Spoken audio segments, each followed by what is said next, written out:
Assalomu alaykum azizlar. Men hozir duplit qilayotgan obyektimizga kelyapman. Mana bu uyimizni. Orqa tarafdan boshlagan edik işte. Hozir mana ko'ramiz qanaqa holatga yetganligini. Oh. Ajoyib zo'r.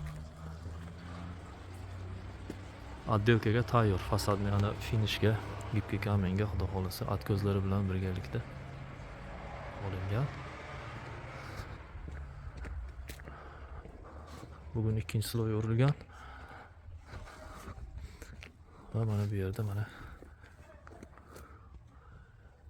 plitalarni qotirish ishlari bo'lyapti. Azizlar, biz fasad ishlari bo'yicha xudo xohlasa faqat fasad ishlari bilan shug'ullanamiz. Xizmatlarimiz kerak bo'lsa foydalansangiz bo'ladi. Qilayotgan ishlarimizda, materiallarimizda faqat sifatga e'tibor qaratamiz. Mustahkam, chiroyli va uzoq yillar davomida xizmat qilishni oldimizga maqsad qilib ishlaymiz. E'tiboringiz uchun rahmat.